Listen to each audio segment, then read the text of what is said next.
My name is Greg Adams. My pronouns are he and him. I'm logging in from Rockville, Maryland, which is the traditional, ancestral, and unceded land of the Piscataway people. I'm an archivist in the Ralph Rinzler Folklife Archives and Collections at the Smithsonian Center for Folklife and Cultural Heritage. This archives is home to nearly 5,200 cubic feet of national collections, content associated with over 50 years of the Smithsonian Folklife Festival, more than a dozen record labels that support the production work of our nonprofit record label Smithsonian Folkways, a growing body of born digital content from our cultural sustainability team, and many careers worth of material associated with curatorial research, programs, and projects. This morning, it's my pleasure to introduce my colleague, Zachary Tumlin, who is now in week 9 of his 10-week internship. In 2019, Zachary graduated from the University of Maryland with a Master of Library and Information Sciences in Archives and Digital Curation. He has worked at the Folger Shakespeare Library, the Library of Congress, and the National Agricultural Library.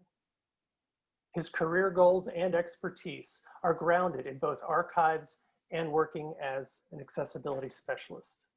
So won't you please welcome our colleague, Zachary Tumlin. Take it away, Zachary. Thank you, Greg. I was just handling something there in the chat. With that, I'm going to share my screen.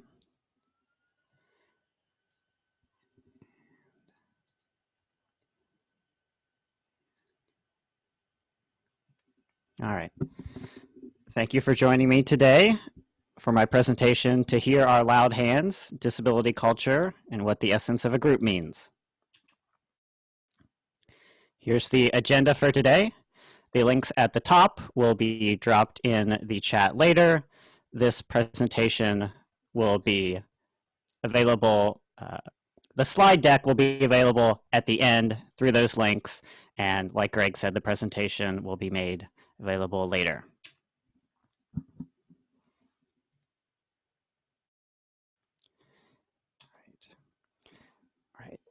Again, my name is Zachary Tumlin. My pronouns are he, him, his.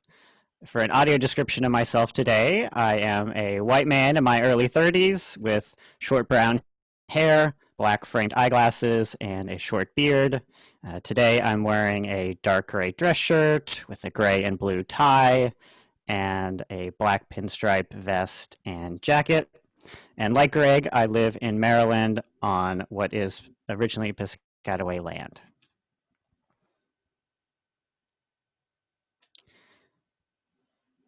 So here are the 3 duties of my internship: post-construction collections management activities, data enhancement for archival video assets, and lastly, and most importantly for today's presentation, applied research focused on accessibility and disability in archives in the Smithsonian. As part of that work, I met various people around the institution, some of them joining us today, some who could not for scheduling conflicts. And I want to point out the mix of individuals and groups, and for the individuals, the range of their roles and duties within the Smithsonian.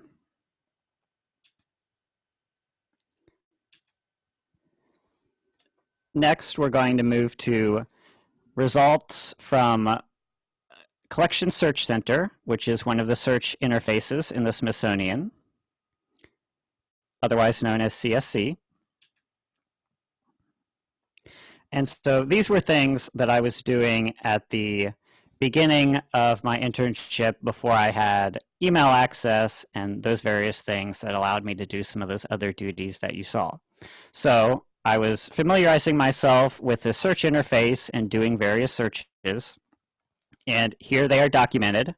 And in this portion of the presentation, we are going to focus on what is in yellow, which is results when I was searching for things related to autism.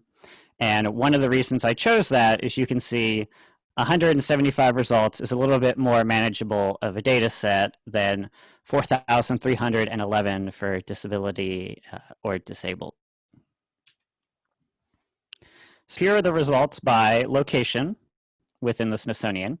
You'll notice the Center for Folklife and Cultural Heritage down there at the bottom with 3 results. And then the 2 columns that are much larger are from Smithsonian Libraries and the Smithsonian Magazine. Next, we have formats. And you will see the 3 biggest are article, followed by ebook, followed by book. And I want to point out the difference between a book or an article entirely about autism versus a book with a chapter about it, or an article that just mentions it in passing. So that is a difference that it's good to keep in mind here. Not every book, for example, was entirely about autism. Next, we have results by subject. And for this, I used a word cloud. And you will see the 5 biggest subjects were neuroscience, genetics, psychology, technology, and history. You also notice vaccines, unsurprisingly. And then animals and animal behavior might be standing out to you as well. And I want to explain that those often had to do with genetic testing or neuroscience or psychology research using animals to try to understand autism or human genetics or the human brain. And what I notice here for me as an autistic is when I think about the subjects that matter to me that I would like research on are not necessarily as present. Like genetics to me does not matter as much as education or employment, for example. So I wanted to get into some examples from those results, and we're going to start with negative examples and then move on to positive. And I'd like to start with this sculpture that is one of the most egregious and negative examples that I came across. So this sculpture you can see has a zipper across the mouth symbolizing the silence of autism. And this sculpture is of the artist's 7-year-old daughter. And this feeds into the myth of the silence of autism, that for the nonverbal or non-speaking autistics, that they cannot communicate at all, which is false in at least some cases. Next, we have a 2014 video, which is hosted on the National Museum of the American Indians YouTube channel. And you will see the presenter here, her most popular article explores the gene-environment interactions responsible for the autism epidemic in the United States. There is not an autism epidemic. That is false. It is a scare tactic. And I quite frankly wonder why this presenter was invited and why their video is on a Smithsonian YouTube channel. Next, we have a book from the Smithsonian Libraries. And again, we're going back to this, the prevalence of autism has increased substantially among children throughout the world. And this is where we confuse prevalence with diagnostic changes over time. As diagnostic criteria has changed, as awareness of autism has spread, as we look at autism in not just boys, but girls as well. And so seeing that there are more diagnosed autistics does not mean that autism is spreading like a virus or a disease amongst the children of the world. Next, we have 2 articles from Smithsonian Magazine. And here we have some more myths. Why do girls get it at much lower rates than boys? Which is false. This goes back to the historic criteria of autism, where researchers were looking mainly at boys, and then the diagnostic criteria reflects how autism looks in boys. And then that gets perpetuated throughout time, where people get better at diagnosing it in boys rather than girls. And so I do not believe, and many other people do not believe, that there is this gap between the genders as much as it might appear. And then next we have this idea that people with autism lack empathy, that they cannot imagine another person's thoughts and feelings, or they struggle to. And a big spreader of this myth is Professor Simon Baron-Cohen. So when I saw his name in this article, I recognized him. I was not surprised to see this, but this is a harmful myth that we should not be spreading, because it makes people think that I, for example, lack empathy, which is absolutely not true. How I present empathy may be different than the typical person. So let's move on to positive examples now. So here we have a 2010 painting, which is much different from that sculpture. And what I liked here was seeing that we have an artist who is unable to express themselves verbally, but they can express themselves through this art. So pushing back against that myth of the autistic being silent and unable to express anything. Next, we have these articles, which you can see push back right against those previous two articles that I shared, pointing out that autism is likely underdiagnosed in women due to gender bias, and that kids with autism can read emotions through body language. So they do have emotions, and that they can understand emotions, but just that may be different. Next, we have a blog post, and this was around the time of the 25th anniversary of the ADA, or the Americans with Disabilities Act. This year we had the 30th anniversary. And so here we see the National Museum of American History participating with these other places, collecting and sharing disability stories around the 25th anniversary of the ADA. And you'll see the button at the top. I wanted to point out this disability reference collection in the National Museum of American History Archives Center is the largest, and really it is the main collection related to disability within the Smithsonian. But I want to point out that this collection is the result of the work of a very specific group of people who have decided that they are going to collect this material, versus the Smithsonian deciding that this is an area of American history, for example, that they would like to collect things. And lastly, this blog post from 2017 pointing out some of the accessibility work that has been done around the Smithsonian Folklife Festival. And this part I've pointed out here is about a sensory-friendly experience for individuals with autism. It's called Morning on the Mall. One morning every year is designed to be a sensory-friendly experience to bring people out who may not otherwise feel welcomed at the festival. Next, we're moving on to results from SOVA, which is the Smithsonian Online Virtual Archives. And for the archivists in the room, this is the Smithsonian's version of Archive Space. Here we have another results table. And again, I'm looking at those same terms as I was before, except this time we are going to be looking at results specifically in the Ralph Rinzler Folklife Archives and Collections. So I want to start off by taking a look at the 1984 Festival of American Folklife. There's this one result, this one audio recording, and a lot of the hits in this were in a poem called Disabled Mabel, which I have provided here. I don't expect you to read it right now.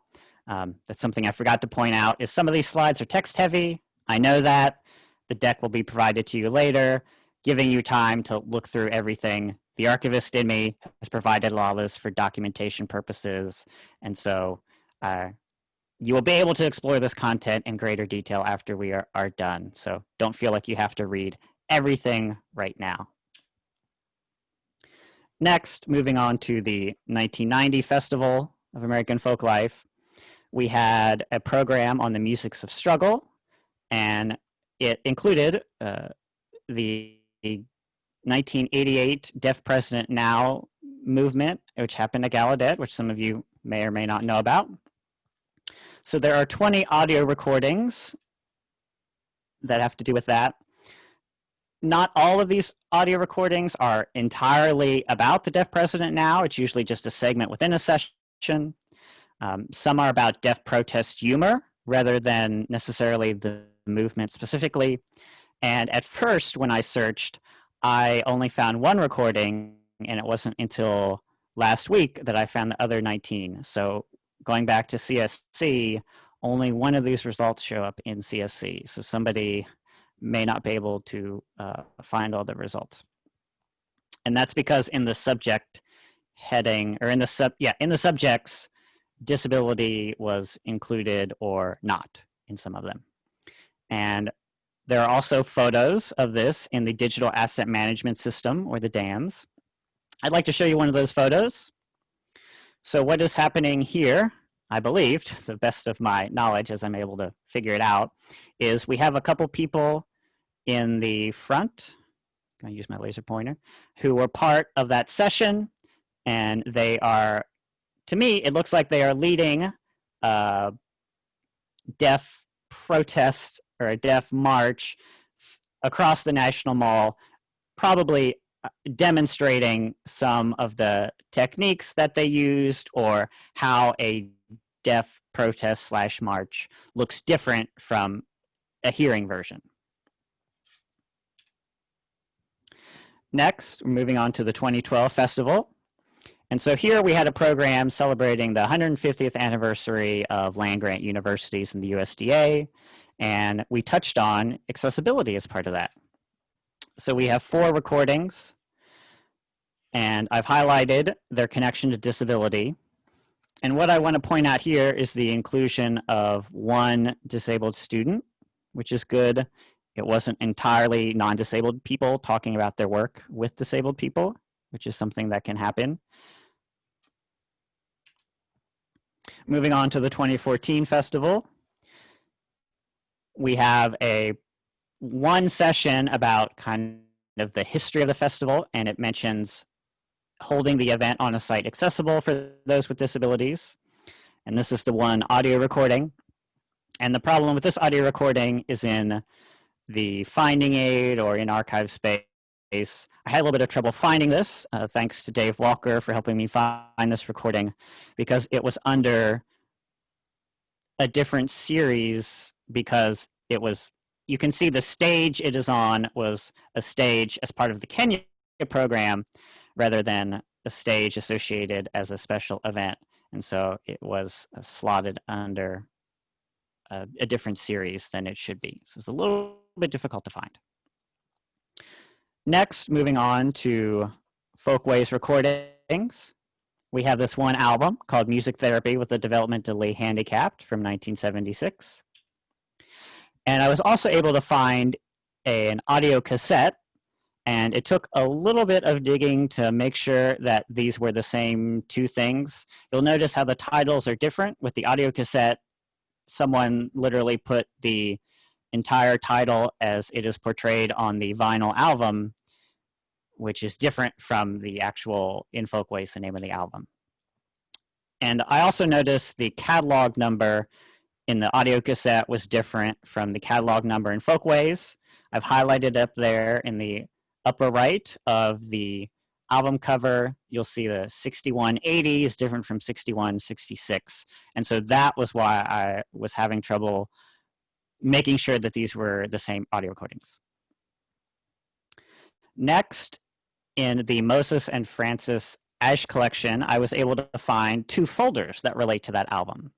And these folders contained record labels, correspondence, liner notes, contracts, financial material, reviews, and advertisements. Here's one of those pieces of correspondence.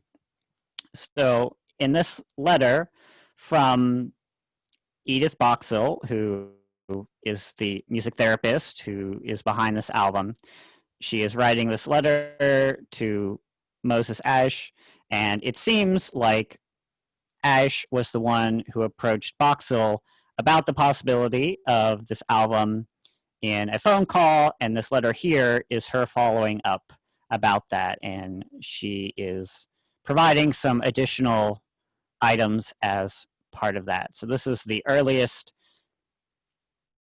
thing in those folders about the album, kind of going back to where did this album start. It seems like this is the first documentation of how that album came about. There was one other album that I found called We Just Come to Work Here, We Don't Come to Die, and these are songs of occupational health and safety. And I thought this was interesting because this is a different lens than anything else I'm going to talk to you about in the presentation. And this touches on the connection between capitalism and ableism. And capitalism associates worth and value with profit and productivity, which can be a problem when we're talking about disability. So in the history of disability, industrialization and mechanization caused an increase in the rate of disability through accidents as well as willful negligence. I'm originally from West Virginia, and I'm familiar with the history of mining and big coal and the things that have happened both accidental and through negligence, such as black lung. And so this raises questions of what happens to you as a disabled person in a capitalist society when you are born disabled or become disabled and are less productive or require accommodations to be competitive or are perceived as a burden. And so this feeds into the stigma around disability. So some recordings that relate to this finished recording or recording that you can buy. I believe these three items here that are still highlighted have to do with the album, maybe source recordings, for example, because this album is a collection from different artists, probably different times. A few miscellaneous results as we wrap this section up. Back in the Ash collection, just this little folder about insurance forms that include disability forms. And then there are these two albums, which you can see one has a track called Disability Boogie Woogie. The other has a track by the WIM Handicap Band. So these are results that are kind of tangential, and I don't want to spend a whole lot of time focusing on them. I would like to focus on the 1981 Folklife Festival, specifically, and I'll explain why here. So here we have the finding aid for the 81 festival, for those of you who have never seen a finding aid before. And looking at some pages of the finding aid, we have this one here. This is page 3. And I want to point out this festival organizers asked still others, will you help us with a special program on the folklore of deaf people? And so this brings up the problematic use of special in relation to disability, such as special needs, for example. And the problem with using the word special is it implies that whatever is being discussed is a bonus and thus optional. When we think of something that is special, it is usually a bonus and something that is optional. So implying that somebody's needs are special versus everybody has needs, everybody's needs should be addressed, rather than some people's needs are special, and if we meet those needs, then that's a favor that we're giving them, and we don't have to do that. So this idea of a special program we will come back to later in terms of if it's special, is this something that we should come back to? On this next page, I want to point out two sections. In the first section I've highlighted, I want to point out how there is no mention of oralism, which is the practice of forcing deaf people to read lips and talk, which it might explain why some individuals never took up sign communication and mingled very little with deaf social groups. preferring to identify themselves more closely with Hearing Society. And in the next highlighted passage, there is no mention of Gallaudet University, which are the people who recorded these interviews with festival participants and festival visitors. So I wanted to focus on the 81 festival because of a program that they did that was about the folklore of the deaf. So they had an entire program versus one session or just a couple sessions. Some of the material that relates to that is the festival program and a map, which you will take a look at. There are what are called contact prints with frames that capture the program. There are these videos, again, shot by Gallaudet University. So Gallaudet University was either staff or students were brought on to help record these interviews. They were a purposeful part of the program. And then lastly, audio recordings of those sessions. There are also audio logs that document them. And I've also highlighted where those things are available. Some are available to the public, some are not available to the public, and some of them are transcribed, some are not. So, some issues with that material. And before I get into them, I want to state that for me, discoverability is different from accessibility. Just because you can find something does not mean you can access it.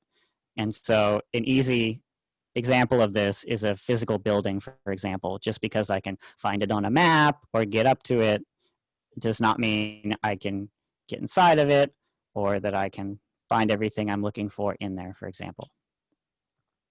So there's a missing access copy of one of those videos that I was not able to view. And the problem with getting this access copy or making an access copy is that the original is in storage at Iron Mountain, which is a archival storage company. It's literally stored in a mountain in Pennsylvania. And because of the pandemic, it's a little bit hard to get to right now. There are photos and videos that are not available through SOVA, which means they're not public facing. And in the finding aid, there's no placeholder to show that these materials exist. So if you go to look, you will see there's no photos or videos, and you might think, oh, there's just no photos or videos, when there are. The audio and videos are not transcribed, and this is where we get into the limitations of the Smithsonian Transcription Center. They are increasing their capability to handle audio, and handling video is something that is still in the future. And then lastly, none of the videos are captioned. So something to point out is that digitization makes transcription easier, and then it's easier to generate captions when you have that transcription. And what I wonder about here is the institutional capability. Kind of at this rate, how long will it take before these videos are captioned? Because these videos are already 39 years old, and we don't have transcripts and we don't have captions. So going back to Gallaudet, I went looking for some of these videos at Gallaudet since they were the ones who originally recorded them. And so first I searched the Gallaudet library catalog for Folklife, and I found some results, and they all related to this 81 festival.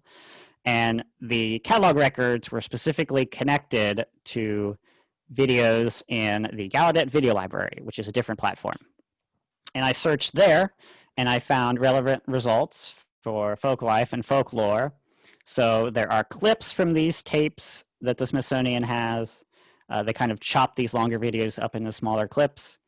There is a dub video that you might have seen, and the source footage is held here by Gallaudet. There's also unused footage that was not used in that dub. And then there's also one 1990 news program that relates to that 1990 bit you saw on the Musics of Struggle and the Deaf President Now protest. And a problem here is that there are 6 videos that are missing. And what I mean by that is that there are catalog entries for videos that do not appear. So the catalog record connects it to a video, but that video does not show up in the video library. Next, I'd like to talk about the Shared Stewardship of Collections policy. So this is a Smithsonian policy. Well, it is a Center for Folklife and Cultural Heritage policy that was adopted last year, and it is being looked at for possible adoption by the rest of the Smithsonian. So I don't want to overspeak there. So I wasn't necessarily thinking about this policy when I was talking with Gallaudet Library and Archives, but I want to point out some things that I did or thought about that ended up connecting to the policy.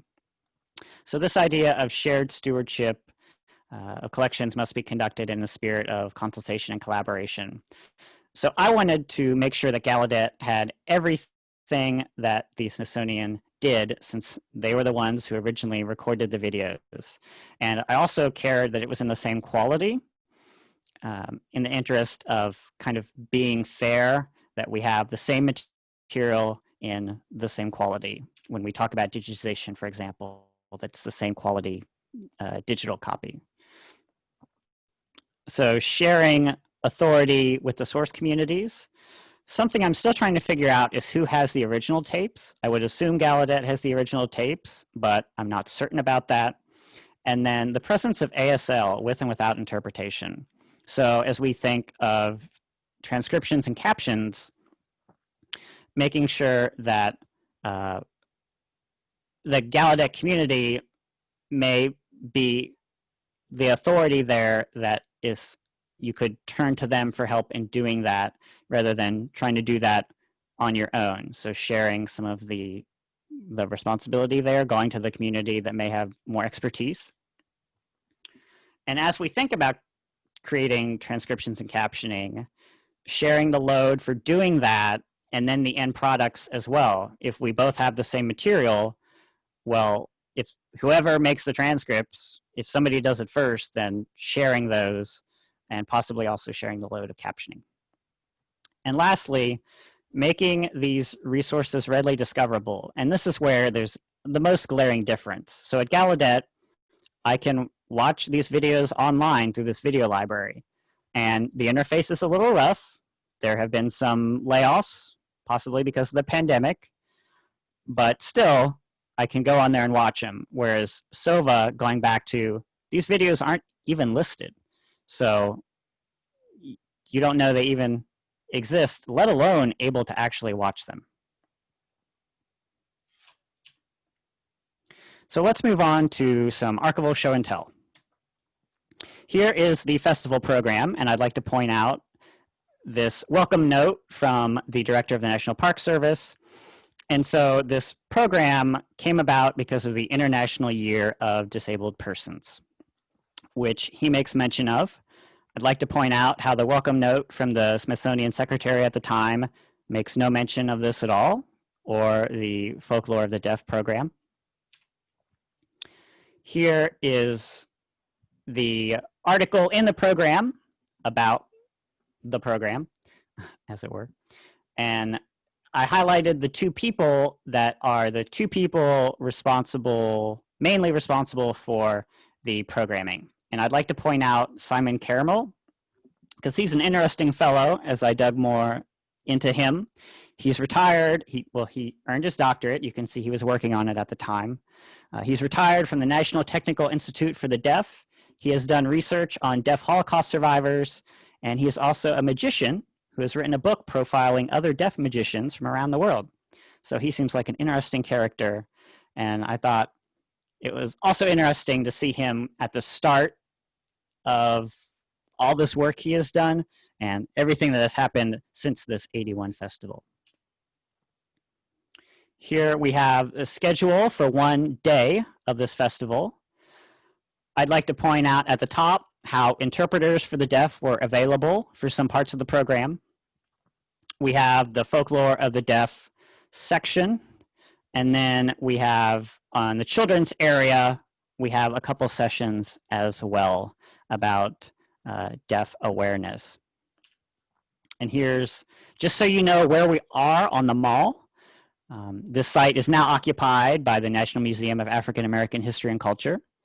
And I've highlighted where the Folklore of the Deaf area was. They had a collecting tent and a performance tent, which you will see as we get into photos.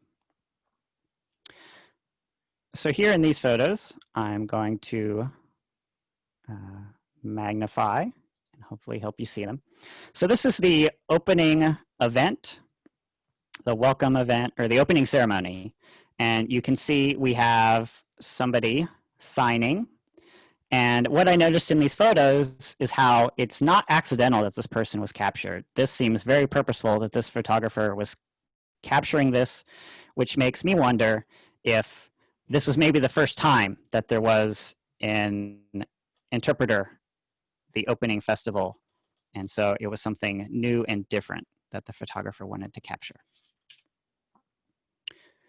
Moving on here, I mentioned at the children's stage, this is what that looked like. This backdrop, world without sound, is how you can usually recognize it. So we can see children on stage. So that's that.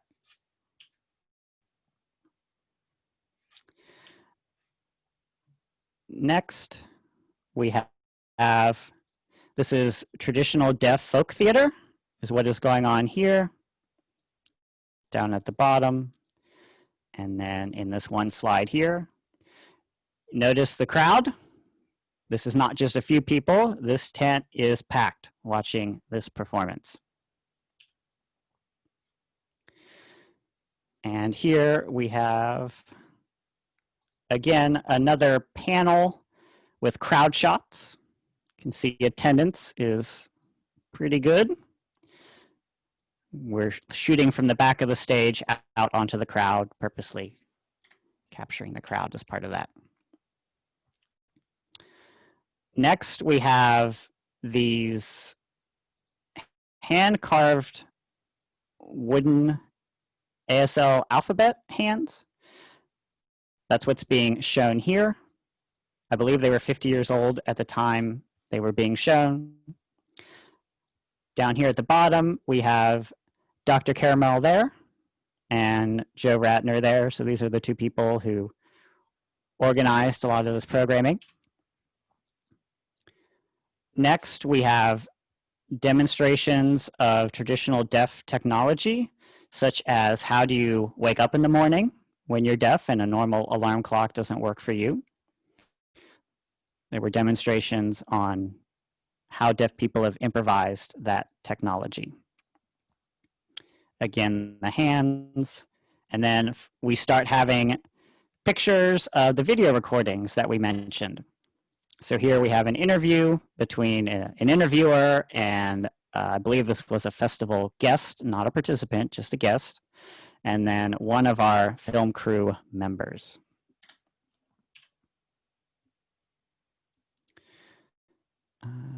Next, we have another panel and evidence of video recording down here. I remember watching that video. And then here we're taking pictures of the panel, and we have another shot of one of our videographers. Here we have a group of children arranged what looks like for an interview or a recording. And I don't remember watching that recording, so I'm not sure if that's what was being done or not. But anyway, you can see these 5 children here, and I believe this is the sign for thirst. I may or may not be accurate on that, but these children signing wasn't just adults. And our last contact sheet, I believe, here we have another recording that is being captured. And so this boy here is the one who's being interviewed, the camera crew, 2-person camera crew, And then a couple other of the people who appeared in that video, you might recognize this older gentleman. We saw him in the last slide. So they were probably taking turns in front of the camera. So this brings us to a video that I would like to share. And I'm going to, let's see, we shared the computer sound already. So you should be able to hear this video. This video is also captioned by me.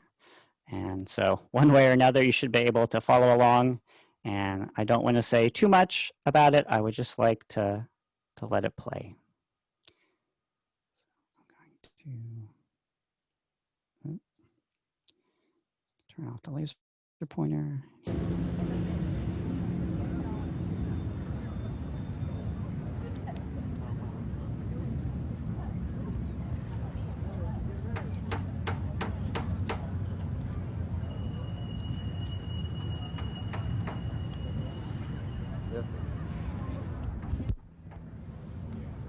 Knock him dead. You want him over? Standing, please. Okay. It's all set for you, Phil. All I need is an audio level. Can you say? Okay, we're going to talk about the Folklife Festival, 15 years worth. Yes. And you're going to pose the questions. I'm not going to pose any questions. I was just hoping you could let it go. What do you want me to cover then? Okay. How extensively?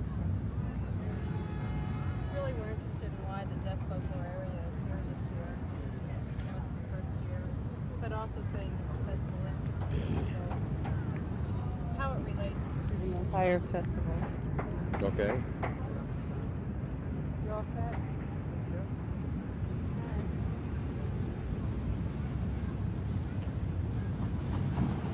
It took the festival 15 years to work its way up to dealing with what is basically a straightforward but rather challenging subject: the presentation of deaf traditional culture as American folklore. We've presented the obvious: people playing banjos and dancing square dances, Native Americans singing, doing crafts. Those are obvious things. And then we've presented ethnic groups, regional groups, occupational groups, but we've always looked at a sense of groupness to present on them all, not just to present a little bit of dancing and a little bit of music or a little bit of food, but to try to get across what the essence of a group means. The smallest group we're part of is a family, 2 or 3 people.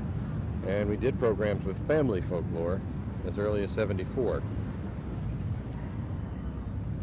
Deaf people in this country, non-hearing people, also comprise a kind of family. They have shared traditions. They are definitely a group, and they share a sense of identification with each other as a group. And the characteristics that hold them together, aside from the fact that they are non-hearing, are that they are affirmative in communicating with their hands through sign language, and are very articulate, as we've learned in through this experience, by using their hands.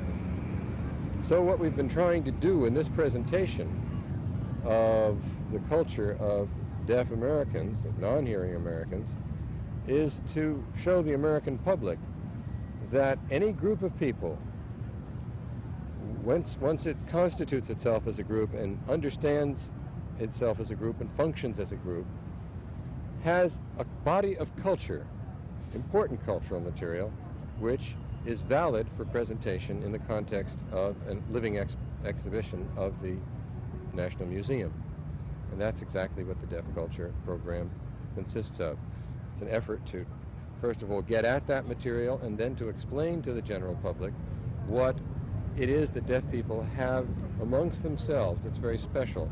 The kinds of jokes, the kinds of narratives, the kinds of shortcuts and vernacular language that they have in sign language, the kinds of approaches that they take to solving the kinds of problems that anyone has. How do you get up on time? How do you make sure you hear the telephone when it's ringing or the doorbell when it's ringing?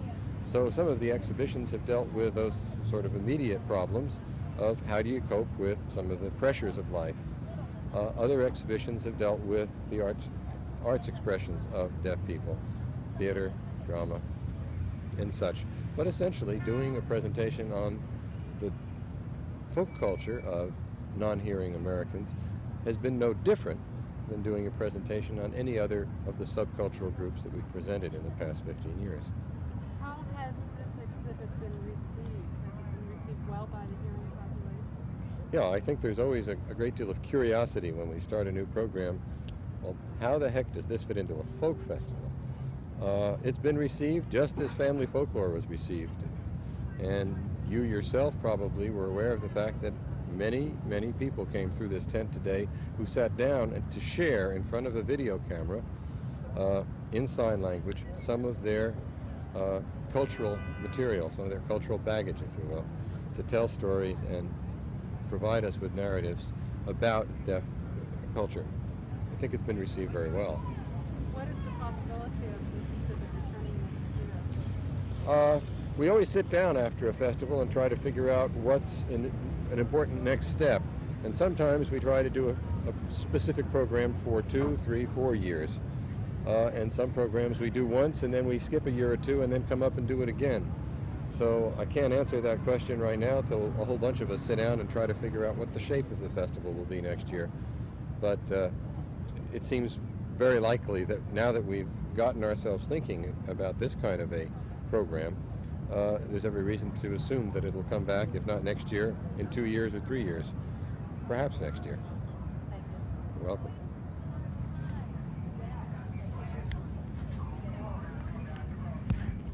Thank you very much. Great. That was good. Questions.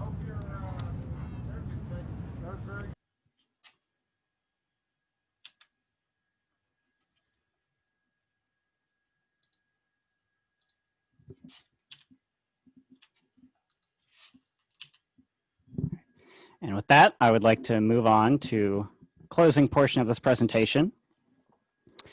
So I would like to make a proposal around the festival going forward. First, that the participation of disabled people be targeted. When you're reaching out to a country, for example, that you say that you would like disabled people to be included, that is important to you. And I know that some of the work in that area is already being done.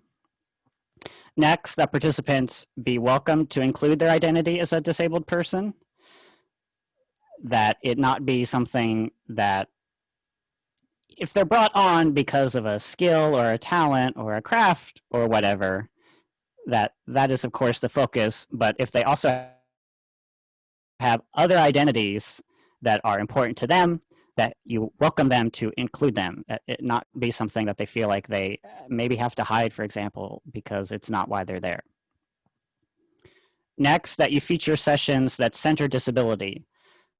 So rather than disability possibly being something that just gets mentioned, like what you saw in 1984, for example, with the Disabled Mabel poem, that you have sessions that center on disability. And we've seen sometimes that happens, but making that increasing in frequency, leading up to the next part of this proposal. Next, that you document those sessions properly for the archival record and that they be deposited in the archives. And I say that because I know of a session that centers disability that I found through an article, and the article included what looked like a transcript from interviews with people. And then when I went looking for this session in the archive, I found no record of it. Recording of the performance, either audio or video, the transcript, anything like that. It was not present at all in the archival record. And I also think about, if disability is included, documenting that disability, that it is something that is important and should be documented. It's not something that should be hidden because it's bad, because it's not bad. And lastly here, that disability self-advocates be employed and that they be supported. And I say that because of the 5 people that I spoke to, only one of them is disabled. And that is in no way a negative remark on them or the quality of their work. They all do wonderful work and they all seem like great people. But I would like to see more positions about disability and accessibility, for example, that are carried out by disabled people, that lived experience be valued and not just academic experience, for example. And these can be full-time permanent positions or around the festival positions, but that we think about employing them and making use of that lived experience. The second part of this proposal is going even farther forward. So what I want to see by 2026 or 2031 is I want to see a disability culture program. So not just about deaf culture, but I want to see disability culture, because we are 20 to 25% of the population, and it's something that I was surprised that it had not been done by now, especially since the passage of the ADA. And I chose these years because of their relation to the 81 program and tangentially their relation to the anniversary of the ADA. And so when I think about communities that you could go to, besides the deaf community, blind and autistic communities also have some of the strongest cultures among disabled people. And the last thing to keep in mind is that when you're doing this, you must be conscious of demographics and intersectionality. Hashtag disability too white, if you're familiar with that on Twitter. I'm very cognizant that I'm a white man speaking to you today, that I'm the stereotypical white autistic man, especially, and that I would want to see a variety of people included that don't look like me, that other demographics. And then I think of intersectionality, where for other people that have multiple identities and how they interact with each other, and that can explain why they do or do not identify as much with their disabled identity, for example.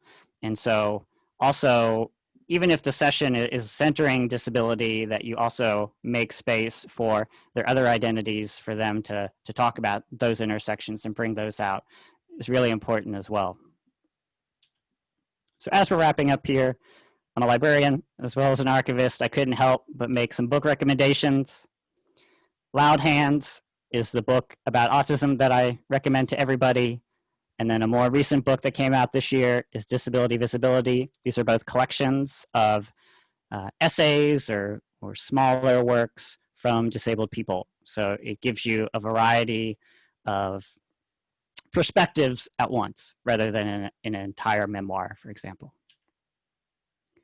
And I want to thank you for attending today. Special thanks to Greg and Dave and Cece and Jeff and Rob at the Center for Folklife and Cultural Heritage, the people I spoke to at Gallaudet, Christopher and Robert, and then the 5 people that I spoke with personally as part of this work. Here's my contact information. Again, this deck will be provided to you, so you'll be able to get to that. And then here's a picture I took recently with my mother, who I know is in the audience, and I always like to end with some of my photography. I consider myself an experienced amateur photographer, so I thought that was timely. And with that, we are at the end.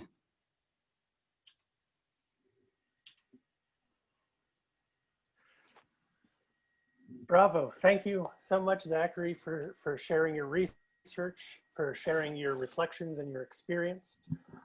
I, at this point, would like to just say we have a few minutes left in our meeting. So if you have questions, please place them in the chat or raise your virtual hand, and feel free to turn on your videos. And as we're awaiting these questions, I would also just like to recognize our colleagues from Joyful Signing for providing the interpreting services, Alex Taggart from who's Assistant Director of Festival Operations, Emma Cowan-Young from the Smithsonian Accessibility Office, and Sloan Keller and Hallie Button from our Cultural Sustainability team for helping to bring all of this together. So.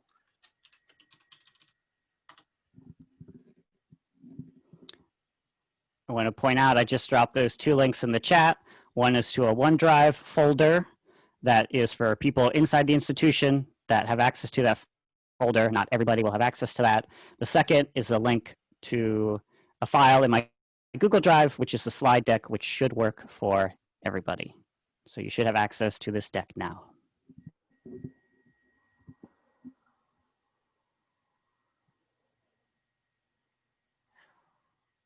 Well, we're getting a lot of positive affirmations in the chat.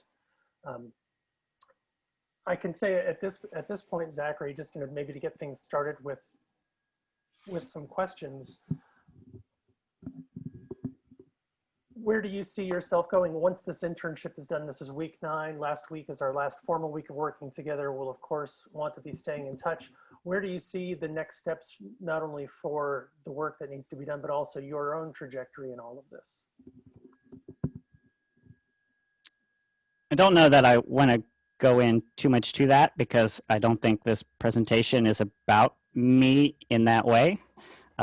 Employment is one of my interests related to disability studies, and I have a lot of feelings about employment, and I've struggled with employment in my life. That is a whole separate presentation there. Sure. I'm very appreciative of this opportunity, and I've learned as an archivist that experience is so valuable, and that's what I need. I need to gain experience to keep climbing the ladder. And so I've been submitting some applications while I've been with you. There's some I still have to get to, but just as an anecdote, I will tell you I've submitted over 300 applications since I graduated in May 2019. I've had 3 offers, which I've accepted, yours being one of them. And so if that gives you some idea of what it's like for a disabled person, a disabled archivist specifically, even in an area like the DC Metro, which is full of cultural heritage institutions. It's how competitive the market is, especially with the pandemic and the effect it has had on our archival job market, but then also being disabled. I have had some unpleasant experiences. I've had the ADA violated in an interview with me before by an employer. So sometimes that happens as well. But my career goal is to one day be a music or performing arts archivist. That's what I hope for. Well, somebody, Raj, in the chat asked if we will share this link with the wider SI community. As a preface to that, I'll say this meeting was going to start out as just an internal meeting, and as we shared it internally, we had over 100 people that decided that they wanted to come, and we were just delighted with that response. But I think that in terms of sharing it, it would be great to find a pathway of doing that. And I guess, Zachary, how would you like to see this recorded presentation shared moving forward? Well, I'm not familiar how it works inside the Smithsonian, so I'm not quite sure how to answer that, but I do feel this work is important and should be shared. So hopefully we will do that and make it as accessible as possible as well. I didn't touch on everything I did to make that PowerPoint accessible, but I'll tell you the captions and the transcript of the video, which is in that OneDrive folder, I did some work there on my end to make it accessible. Try to, walk the walk and not just talk the talk about accessibility. Well, we've only got about a couple of moments left in the formal meeting time. I will say that when we move forward, at least over the next week and a half while you're here, I think one of my goals in continuing to work with you is to make sure that we continue the networking and branching out. We both had great interactions with the Smithsonian's DEAI working group, and I think that we'll definitely circle there to continue the dialogue and then work towards sharing these narratives and points of view from throughout the institution. So I had a question. Yes, please go ahead. I wanted to ask if you discovered an area within the Smithsonian platform, the collections that had a good example of both discoverability and accessibility. And the other point I wanted to suggest is that you might look at the learning labs as an opportunity to provide access outside of the traditional library systems or archive systems, where you could combine them for the communities that you're advocating for. So did I find an example where I found collections that were both discoverable and accessible? That is tough to say. I continue to learn about searching the various platforms. Last night I was just doing searches in the dams that I had not done before. I kind of forgot about that. I had looked in CSC and SOVA. You know, there are degrees of accessibility, and how many people can access it is what I think of, like with the videos, for example. You know, ideally they get transcription and captions. There's a whole lot of work associated with that. So making something discoverable first and then working on that accessibility. I didn't find anything that was, I think about if we're talking about audiovisual material or not, because it's obviously easier if it's text-based than if it's an audio recording or a video recording. So I would say there were text-based things that were being closer to being fully accessible, but the audio and video recordings, there's a long way to go. And I know that people are, at least some people are aware of that and working towards that, but we also think about doing it at scale and how are we going to do that? And that's a whole other thing. So I do not have a great answer for that question. Well, at this point, it is a little bit after 12 o'clock. I would like to just, ask everybody to once again, to thank Zachary for your time, for your research, for your collaboration throughout the internship, and we're definitely looking forward to staying in touch and staying engaged. And again, thank you to all of our participants, and we look forward to moving everything in a sense of forward motion that's transformative for everybody. So thank you. Yeah, thank you to everybody for attending as you leave the room.